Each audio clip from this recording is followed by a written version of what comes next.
আসসালামু আলাইকুম রহমতুল্লাহ। আজকে একটা বিষয় নিয়ে আলোচনা হচ্ছে, সেটা হচ্ছে আমাদের যাদের বাবা মা জীবিত আছে, এটা বিশাল একটা নিয়ামত। যাদের বাবা আছে অথবা মা আছে অথবা বাবা মা দুজনেই জীবিত আছেন, যা আল্লাহ পাকের একটা বিশেষ নিয়ামত। তো আমাদের বক্তব্য হচ্ছে যে এই বাবা মায়ের যে সেবা, প্রতিটা ছেলে মেয়ের উভয়ের প্রতি কর্তব্য। এখন যে বাবা মা সন্তানদেরকে লালন পালন করি, বড় করি, মেয়েদেরকে বিয়ে দিয়ে দিয়েছেন, ছেলেদেরকে পড়ালেখা করাইছেন, চাকরি বাকরি করাইছেন, চাকরি বাকরি হওয়ার পরে অনেক সন্তান আছে দেশের বাইরে চলে গেছেন।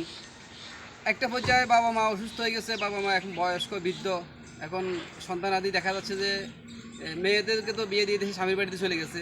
ছেলেদের অবস্থা হলো মানে বিয়ে শাদি করাইছে, অনেকে সন্তানাদি নিয়ে বউ সংসার নিয়ে শহরে থাকে, কেউ বাড়িতে থাকে, কেউ আসে দেখা যাচ্ছে যে বাবা মায়ের খোঁজখবর রাখতেছে না।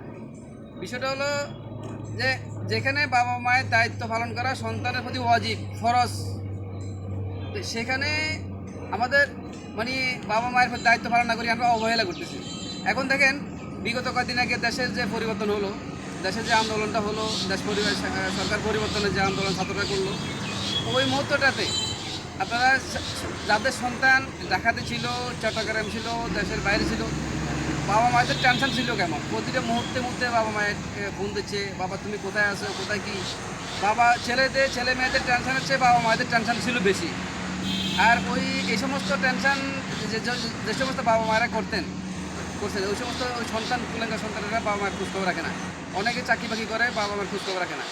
আরে ভাই, খোঁজখবর আপনি যদি উপস্থিত কেউ কাজ করতে নাও পারেন, আপনি ওদের জন্য মাসিক টাকা পাঠাবেন, ওষুধ করতে খরচের টাকা দিবেন, বিভিন্ন খরচ করতে তাদের ফলাদি টাকা পয়সা দিবেন, তাও দেয় না। এমন কুলেঙ্গা সন্তান অনেক আছে। আমরা আসলে আমাদের অনেক সন্তান যারা এই সমস্ত সন্তান রয়েছে, যারা বাবা মায়ের খোঁজখবর রাখে না, বাবা মায়ের প্রতি টাকা পয়সা দেয় না, তাদের চিকিৎসার খোঁজখবর নেয় না, অনেক তারা বৃদ্ধ হয়ে গেছে, তাদের অথচ বাবা মায়ের সম্পদ, বাবা মা মারা যাওয়ার পরে সম্পদ ঠিকই তারা বুক দখল করবে সন্তানেরা। অথচ বাবা মা থাকা অবস্থায়, তাদের জীবন থাকা অবস্থায় তাদেরকে সেবা করতেছে না, ডাক্তারের কাছে নিচ্ছে না, অসুস্থ হয়ে পড়ে রয়েছে, চিকিৎসা করতেছে না, ভালো মন্দ খাবার দিচ্ছে না। অনেক পরিবার এখন দেখা যাচ্ছে। আমাদের বক্তব্য হচ্ছে যে যেখানে আপনারা দেশে আছেন, দেশের বাইরে আছেন, বাবা মায়ের প্রতি আপনারা দায়িত্ব পালন করবেন।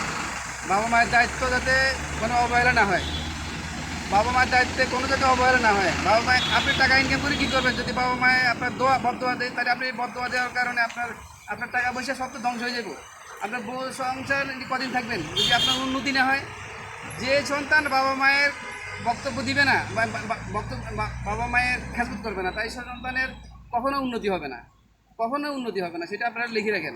আমাদের বাস্তব জীবন থেকে বলতেছি। আমরা আচ্ছা 24 বছর টাকা করে চাকরি করি, আমরা প্রতিটা মুহূর্তে আল্লাহর রহমতে বাবা মায়ের খুব খেয়াল রাখি। তাদের যত্ন নেওয়ার জন্য টাকা পয়সা লাগুক, বাজার সদার লাগুক, যা প্রয়োজন এভরিথিং সবই চেষ্টা করি। এই ধরনের হাজার হাজার সন্তান আছে, অনেকে চেষ্টা করে, অনেকে যারা কুলাঙ্গা সন্তান আছে যারা খোঁজখবর রাখে না। তাই এই সমস্ত কুলাঙ্গা সন্তানদেরকে বলি, আপনারা এই বাবা মাকে না খাওয়াইয়া যে টাকা পয়সা জমা দিয়েছেন, এই জমানো টাকা দিয়ে আমাদের কিচ্ছু হবে না। আখেরা তো শেষ, দুনিয়াতেও শেষ। আপনি যদি বাবা মাকে না খাইয়ে টাকা যে জমাচ্ছেন, আপনার সন্তানেরাও আপনাদেরকে খাওয়াবে না, আপনার সন্তানেরাও টাকা পয়সা জমাবে আপনাদেরকে না দিয়ে। সুতরাং যে যেখানে আছেন, দেশের বাইরে আছেন, মা বাপের জন্য যত সম্ভব চেষ্টা করেন।